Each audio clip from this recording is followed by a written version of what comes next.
नमस्कार तपाईहरू सम्पूर्ण साथीहरूलाई हार्दिक नमस्कार तथा न्यान अभिवादन पनि। आजदेखि सुपर खुदी हाइड्रो पावर लिमिटेड कम्पनीको आइपिओ बिक्री खुल्ला हुने भएको छ। यस कम्पनीको वित्तीय अवस्था कस्तो छ, यस कम्पनीमा कसको लगानी छ, पहिलो कारोबार कतिमा हुन सक्छ, कम्पनीको फ्युचर कस्तो छ, यी सम्पूर्ण कुराको जानकारी म तपाईलाई यस भिडियोमा दिनेछु।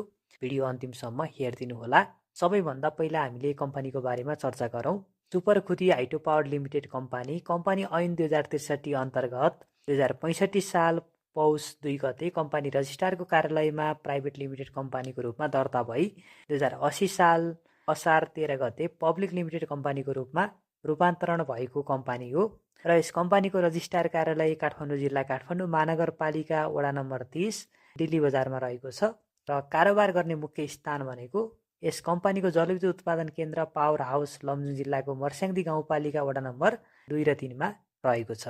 यस कम्पनीको परियोजनाको नाम भनेको माथिल्लो खुदी जलविद्युत आयोजना हो।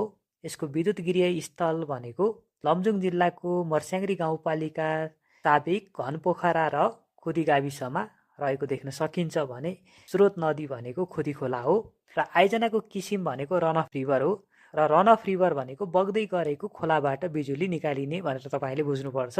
र विद्युत उत्पादन अनुमति प्राप्त मिति भनेको 2075 साल 2 महिना 9 गते यसले पाएको थियो भने विद्युत उत्पादन अनुमति बहाल रहने अवधि भनेको 2110 2 महिना 8 गते। यो भनेको के भन्दाखेरि 2110 2 महिना 8 गते यस कम्पनीको यो प्रोजेक्ट चाहिँ नेपाल सरकारलाई हस्तान्तरण गर्नुपर्ने छ भन्ने कुरा हो। तपाईँले यसरी बुझ्न सक्नुहुनेछ। र यस कम्पनीको उत्पादन क्षमता भनेको 26 मेगावाट रहेको छ र आयोजनाको कुल लागत खर्च भनेको 5 अर्ब 38 करोड 4,11,310 रुपियाँ रहेछ भने टोटल प्रति मेगावाट लागत खर्च भनेको 20 करोड 69,38,893 रुपियाँ रहेछ। यो हामीले के देख्न सक्छौँ भने प्रति मेगावाट लागत खर्च एकदमै पोजिटिभ हो। यो लेभलको प्रोजेक्ट भनेको सस्तोमै बनेको रहेछ भनेर तपाईँले बुझ्न सक्नुहुनेछ र प्रति मेगावाट लागत खर्च जति कममा बनेको हाइड्रो हुन्छ त्यति नै हामीलाई लाभांश दिन सक्ने क्षमता रहन्छ भनेर बुझ्न सकिन्छ। र साधारण लगानी फिर्ता हुने अवधि भनेको 7.21 वर्ष रहेको छ भने डिस्काउन्टमा लगानी फिर्ता हुने अवधि भनेको 13.42 वर्ष रहेछ। र यस कम्पनीमा गरेको लगानी फिर्ता हुने अवधि भनेको 7 वर्ष रहेछ भनेर तपाईँले बुझ्दा पुगिहाल्यो। अब हामीले यस कम्पनीको अधिकृत पुँजी कति छ त हेरौँ। यस कम्पनीको अधिकृत पुँजी भनेको 1 अर्ब 75 करोड रुपियाँ हुनेछ भने त्यसै गरी जारी पुँजी यस कम्पनीको 1 अर्ब 55 करोड रुपियाँ मात्र रहनेछ र आइपिओ निष्कासनपछि कम्पनीले चुक्ता पुँजी भनेको 1 अर्ब 55 करोड रुपियाँबाट यस कम्पनीले आइपिओ निष्कासन गरे पछाडि नै पुर्याउनेछ। हामीले यसरी बुझ्न सक्छौँ र जारी पुँजी बराबर नै यसले के गर्छ भन्दाखेरि चुक्ता पुँजी नै पुर्याउनेछ। यस कम्पनीमा संस्थापक शेयर धनीको शेयर स्वामित्व भनेको 80% रहनेछ भने सर्वसाधारण समूह तर्फबाट 20% रहनेछ र सर्वसाधारण समूह भन्नाले स्थानीय बासिन्दा, वैदेशिक रोजगार, सामूहिक लगानी कोष, कर्मचारी, सर्वसाधारणहरू परे। यसैगरी यस कम्पनीमा सबैभन्दा बढी शेयर स्वामित्व कसको रहेछ त यसको पनि चर्चा गरौँ। यस कम्पनीमा सबैभन्दा बढी शेयर स्वामित्व भनेको ज्ञानेन्द्र लाल प्रधानको रहेछ र उनी एउटा इन्जिनियर पनि हुन् भने उनी नेपाली शेयर बजारको बादशाह भनेर पनि चिनिन्छ हाइड्रो पावर सेक्टरको र उनी लामो समयदेखि हाइड्रो पावर सेक्टरमा लगानी गर्दै आइरहेका छन् र उनले लगानी विविधीकरण राम्रो गरेको हामीले देख्न सक्छौँ। उनको नै यस कम्पनीमा धेरै राम्रो लगानी रहेछ जुन 21.39% हुन आउँछ र उनको यस हाइड्रोमा लगानी टोटल भनेको 26 करोड 52,42,600 रुपियाँ रहेछ। त्यसै गरी अर्को भनेको नेपाल हाइड्रो डेभलपर कम्पनीको पनि 8.06% रहेछ। त्यो भनेको पनि राम्रै लगानी हामीले बुझ्न सक्छौँ। 10 करोड रुपियाँ लगानी रहेछ एनएचडिएल जुन नेपाली शेयर बजारमा लिस्टिङ भएर पनि कारोबार भइरहेको छ। त्यसै गरी वैदिक हाइड्रो इन्भेस्टमेन्ट कम्पनीको 8 करोड 84,30,500 रुपियाँ बराबरको लगानी रहेछ। त्यो भनेको 7.13% हुन आउँछ। त्यसै गरी सुपर खुदी इन्भेस्टमेन्ट प्रणालीको पनि 7 करोड 34,79,600 रुपियाँ बराबरको लगानी रहेछ। त्यसै गरी गणेश कार्कीबाट यस कम्पनीमा 5 करोड 89,17,800 रुपियाँको लगानी रहेछ र यी सबैभन्दा बढी शेयर स्वामित्व हुने शेयर धनी रहेका छन् र यिनीहरूसँग लामो समयदेखि हाइड्रो पावर सेक्टरमा राम्रो अनुभव रहेको छ र यो खेलाडीको कम्पनी हो भनेर भन्दा पनि फरक पर्दैन।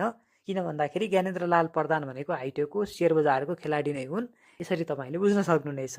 यस कम्पनीमा विमला श्रेष्ठ प्रधानको पनि राम्रै लगानी रहेछ 3.80%। त्यसै गरी बटु लामिछानेको पनि राम्रै लगानी छ र कविता लामिछाने, युएन महर्जन, युगजङ कार्की, बडन लामिछाने, त्यसै गरी जिज्ञासा लामिछानेको पनि राम्रो लगानी रहेको हामीले देख्न सक्छौँ र सबैको अनुभव पनि राम्रो रहेको छ।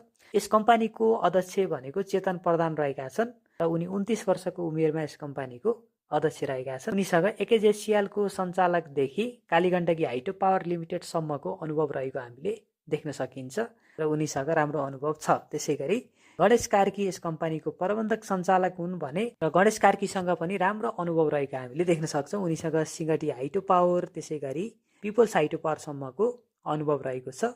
त्यसै गरी बटु लामिछाने पनि यस कम्पनीका सञ्चालक रहेका छन्। त्यसै गरी निर्भिता प्रधानको पनि यस कम्पनीमा सञ्चालक रहेकी छन्। त्यसै गरी दलबहादुर विष्ट पनि स्वतन्त्र सञ्चालक रहेका हामीले देख्न सक्छौँ। यस कम्पनीको सञ्चालकहरू त्यसै गरी प्रमोटरहरूको लगानी भने राम्रो मान्छेको लगानी रहेछ भनेर तपाईँले बुझ्न सक्नुहुनेछ। यो लङ टर्मका लागि चाहिँ यस्तो कुराहरू पनि हामीले कम्पनीको सेयर किन्दाखेरि सेकेन्डरी मार्केटमा विशेष गरी हेरिन्छ। हाइड्रो पावर कम्पनीहरूमा कसको लगानी छ भनेर। तर तपाईँले आइपिओ मात्रै किन्दाखेरि चाहिँ यति धेरै डिटेलमा जान्न भने आवश्यक पर्दैन। तैपनि तपाईँले सेकेन्डरी मार्केटमा भोलि छिर्ने अवस्था भयो भने यस्ता कुराहरू जानिराख्नुभयो भने काम हुनसक्छ। अब हामीले यस कम्पनीको वित्तीय अवस्था कस्तो छ त त्यसको बारेमा पनि चर्चा गर्नेछौँ। आर्थिक वर्ष 2079-80 सालमा कम्पनीको बुक भ्यालु भनेको 100 रुपियाँ 17 पैसा रहेछ भने यस कम्पनीको हामीले के देख्न सकिन्छ भने रिपोर्ट चाहिँ बबाल रहेछ।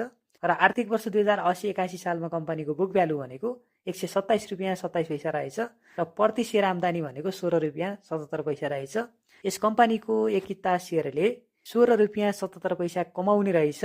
त्यसै गरी आर्थिक वर्ष 2081-82 सालमा कम्पनीको बुक भ्यालु भनेको 133 रुपियाँ रहेछ भने इपिएस भनेको 15 रुपियाँ 70 पैसा रहेछ। यस कम्पनीको प्रति सेयर आम्दानी पनि राम्रो रहेको हामीले देख्न सक्छौँ हाल। र यो लेभलको हाइड्रो पावर कम्पनीको दोस्रो बजारमा कारोबार हुने पर्ने भनेको प्रति किता 1200 रुपियाँदेखि 1500 हाराहारी रुपियाँ यस कम्पनीको तपाईँले बेच्न सक्नुहुनेछ। किन भन्दाखेरि यही लेभलको झापा इनर्जी कम्पनी पनि अहिले दोस्रो बजारमा त्यति नै रहेको हामीले देख्न सक्छौँ। र प्रति किता 1200 भन्दा तल चाहिँ तपाईँले नबेच्नु भयो भने हुन्छ। यो कम्पनीको अहिले वित्तीय अवस्था हेर्दाखेरि 15% हाराहारी बोनस दिन सक्ने क्षमता पनि रहेछ र तपाईँले आइपिओलाई लङ टर्मका लागि होल्डै गर्दा पनि राम्रै नाफा हुने हामीले देख्न सक्छौँ। र अलिकति टपमा पुगेपछि तपाईँले बेचेर निस्कनु भयो भने पनि हुनेछ। र आइपिओ पर्नेहरूको सङ्ख्या भने चाहिँ अलिकति कम नै हुनेछ। किन भन्दा एकदमै सानो प्रोजेक्ट हो र जतिलाई पर्छ उनीहरू चाहिँ यस कम्पनीको आइपिओबाट मालामाल नै हुनेछन्। र यो कम्पनीको पहिलो कारोबार भनेको अहिले नेप्सेले नेम अलिकति परिवर्तन गराएको छ। जुन 14 वर्ष अगाडि थियो त्यही नेम नै अहिले नेप्सेले ल्याएको छ। र कुनै पनि कम्पनीको फेस भ्यालु अर्थात् बुक भ्यालु 100 भन्दा माथि रहेको छ भने फेस भ्यालुको 3 गुणासम्म कारोबार गर्ने नेम भनेर अहिले नेप्सेले ल्याएको यो नयाँ नेम हो। त्यो भएको कारणले गर्दा पनि यस कम्पनीको पहिलो कारोबार भनेको 100 रुपियाँदेखि 300 रुपियाँमा हुनेछ र सम्भवतः यस कम्पनीको पहिलो कारोबार पनि प्रति किता 300 रुपियाँमा नै हुनेछ। अब हामीले यस कम्पनीको आइपिओको बारेमा पनि चर्चा गरौँ। यस कम्पनीले प्रति किता 100 रुपियाँको दरले आइपिओ निष्कासन जारी गर्न लागेको हो र यस कम्पनीले टोटल 31 करोड रुपियाँ बराबरको आइपिओ जारी गरेको हो भने 31 लाख किता आइपिओ ल्याउन लागेको हो। जसमध्ये स्थानीय बासिन्दालाई कम्पनीले 15,50,000 किता बाँडफाँड गरिसकेको छ। त्यसै गरी वैदेशिक कोटामा भनेको वैदेशिक रोजगारमा रहेका नेपालीका लागि 1,55,000 किता कम्पनीले बाँडफाँड गरिसकेको छ। त्यसै गरी सामूहिक लगानी कोषका लागि कम्पनीले 77,500 किता बाँडफाँड गरिसकेको छ। त्यसै गरी कर्मचारीका लागि कम्पनीले 31,000 किता छुट्याएको छ भने सर्वसाधारणका लागि कम्पनीले 12,86,500 किता छुट्याएको छ। र आजबाट आइपिओ बिक्री खुल्ला हुने तपाईँले 12,86,500 किता मध्ये नै तपाईँले भर्ने हो। र आइपिओ बिक्री भनेको आज फागुन 5 गतेदेखि 11 गतेसम्म तपाईँले ब्याङ्किङ समयमा नै भर्न सक्नुहुनेछ 11 गतेको।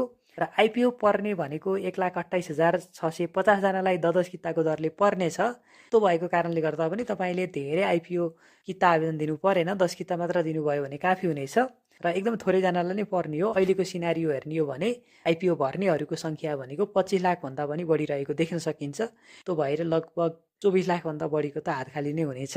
त्यो भएर तपाईँले यसमा 10 किता मात्र आवेदन दिनुभयो भने काफी हुनेछ। र आगामी दिनमा पनि शेयर बजार सम्बन्धी नयाँ नयाँ जानकारीमूलक भिडियो लिएर आउने नै छु। त्यति बेलासम्मका लागि बिदा हुन चाहन्छु। तपाईँहरू सम्पूर्णको जय होस्। नमस्कार।